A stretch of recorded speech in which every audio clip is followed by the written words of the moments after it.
जय सिया राम, जय बजरंगबली। रामनवमी ये केवल एक त्योहार नहीं बल्कि आस्था, विश्वास और दिव्य ऊर्जा का सबसे पवित्र संगम माना जाता है। चैत्र शुक्ल नवमी के दिन मर्यादा पुरुषोत्तम भगवान श्री राम का जन्म अभिजीत मुहूर्त में हुआ था। यही कारण है कि ये दिन धर्म, भक्ति और सकारात्मक ऊर्जा का अत्यंत शक्तिशाली अवसर माना जाता है। इस दिन की गई पूजा, अर्चना और साधना कई गुना अधिक फल देने वाली मानी जाती है।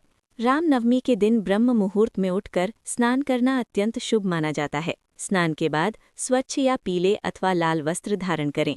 सबसे पहले पूर्व दिशा की ओर मुख करके भगवान श्री राम, माता सीता, लक्ष्मण जी और हनुमान जी का स्मरण करें। मन ही मन संकल्प लें कि आज का दिन प्रभु श्री राम के जन्मोत्सव और उनकी कृपा प्राप्त करने के लिए समर्पित है। इसके बाद पूजा स्थान को शुद्ध करें। एक साफ चौकी या आसन बिछाकर उस पर राम दरबार की तस्वीर या मूर्ति स्थापित करें। यदि संभव हो तो हनुमान जी की मूर्ति या तस्वीर भी साथ रखें, क्योंकि हनुमान जी के बिना राम भक्ति अधूरी मानी जाती है। चौकी पर लाल या पीला वस्त्र बिछाएं और उसके सामने एक कलश स्थापित करें। कलश में शुद्ध जल भरें। उसमें थोड़े अक्षत, लौंग, इलायची और एक पान का पत्ता डाल दें। कलश के ऊपर नारियल रखें और आम या अशोक के पत्ते लगाएं। ये कलश सभी देवी देवताओं के आह्वान का प्रतीक माना जाता है। इसके बाद घी या सरसों के तेल का दीपक जलाएं और धूप दीप अर्पित करें। हनुमान जी को लाल फूल, सिंदूर और चमेली का तेल अर्पित करें। ओम हनुमते नमः मंत्र का कम से कम 108 बार जप करें। इससे मन स्थिर होता है और पूजा का पूर्ण फल प्राप्त होता है। इसके बाद भगवान श्री राम का पूजन करें। उन्हें पीले फूल, तुलसी दल और चंदन अर्पित करें। श्री राम, जय जय राम मंत्र का जप करें। ये मंत्र अत्यंत शक्तिशाली माना जाता है और मनोकामनाओं को पूर्ण करने वाला बताया गया है। रामनवमी के दिन दोपहर 12 बजे का समय विशेष महत्वपूर्ण होता है, क्योंकि इसी समय भगवान श्री राम का जन्म माना जाता है। इस समय घर में शंख बजाएं, घंटी बजाएं और भय प्रगट कृपाला दीन दयाला या जय श्री राम का उच्चारण करें। इस क्षण को राम जन्मोत्सव के रूप में मनाएं। इस समय भगवान को पंचामृत से स्नान कराना भी शुभ माना जाता है। पंचामृत में दूध, दही, घी, शहद और शक्कर मिलाकर भगवान को अर्पित करें। इसके बाद स्वच्छ जल से स्नान कराकर उन्हें नए वस्त्र अर्पित करें। रामनवमी के दिन रामायण का पाठ करना अत्यंत पुण्यदायी माना जाता है। यदि संभव हो तो अखंड रामायण का पाठ करें, अन्यथा सुंदरकांड या बालकांड का पाठ करें। हनुमान चालीसा का पाठ भी इस दिन विशेष फल देता है। 1 बार, 3 बार या 11 बार पाठ करना शुभ माना जाता है। इस दिन व्रत रखने वाले भक्त फलाहार करें। नमक रहित या केवल फल, दूध और प्रसाद ग्रहण करें। व्रत के दौरान मन में शांति और सकारात्मक विचार बनाए रखें। क्रोध, नकारात्मक सोच और अपशब्दों से दूर रहें। रामनवमी के दिन प्रसाद में गुड़, चना, पंजीरी, फल या खीर अर्पित करना शुभ माना जाता है। पहले भगवान को अर्पित करें और फिर परिवार में बांटें। इससे घर में सुख शांति बनी रहती है। यदि कोई विशेष मनोकामना है तो रामनवमी के दिन संकल्प लेकर श्री राम, जय जय राम मंत्र का 108 बार जप करें। इसके बाद हनुमान चालीसा का पाठ करें। ये उपाय जीवन की बाधाओं को दूर करने वाला माना जाता है। पूजा के अंत में हाथ जोड़कर प्रार्थना करें।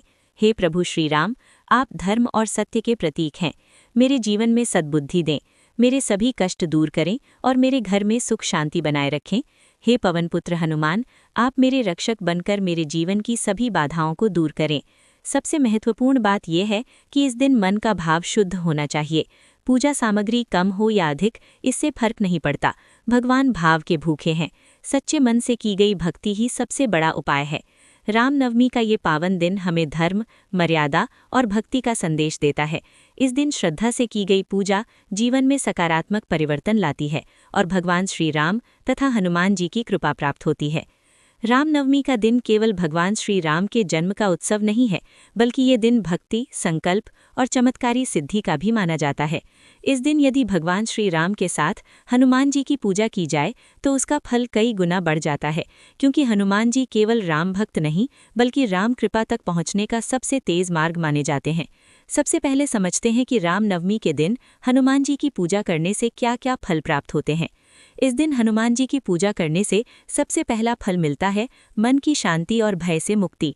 हनुमान जी को संकट मोचन कहा जाता है, यानी जो संकटों को तुरंत दूर कर देते हैं। जब रामनवमी जैसे शक्तिशाली दिन पर उनकी पूजा की जाती है तो जीवन में चल रही अदृश्य बाधाएं धीरे धीरे समाप्त होने लगती हैं। दूसरा बड़ा फल ये माना जाता है कि इस दिन हनुमान जी की पूजा करने से रुके हुए कार्य गति पकड़ते हैं। जो काम लंबे समय से अटका हुआ है, चाहे नौकरी, व्यापार, विवाह या आर्थिक समस्या हो, उसमें सकारात्मक परिवर्तन आने लगता है, क्योंकि हनुमान जी को गति और शक्ति का देवता माना जाता है। तीसरा फल मिलता है नकारात्मक शक्तियों से सुरक्षा। रामनवमी के दिन हनुमान जी का नाम लेने से व्यक्ति के आसपास एक दिव्य सुरक्षा कवच बनता है। ये कवच नज़र दोष, बाधा, भय और मानसिक तनाव से रक्षा करता है। चौथा फल ये बताया गया है कि इस दिन की गई पूजा से आत्मविश्वास और साहस बढ़ता है। हनुमान जी स्वयं बल, बुद्धि और विद्या के दाता हैं, इसलिए जो व्यक्ति इस दिन उनकी पूजा करता है, उसके भीतर आत्मबल जागृत होता है और वो कठिन परिस्थितियों का सामना करने की शक्ति प्राप्त करता है। अब प्रश्न आता है कि हमें इस दिन भगवान राम के साथ साथ हनुमान जी की पूजा क्यों करनी चाहिए। इसका सबसे बड़ा कारण यह है कि हनुमान जी राम भक्तों में सर्वोच्च हैं। माना जाता है कि भगवान राम तक पहुंचने का सबसे सरल मार्ग हनुमान जी के माध्यम से ही है। जब भक्त पहले हनुमान जी को प्रसन्न करता है, तो हनुमान जी स्वयं भगवान राम से उसके लिए कृपा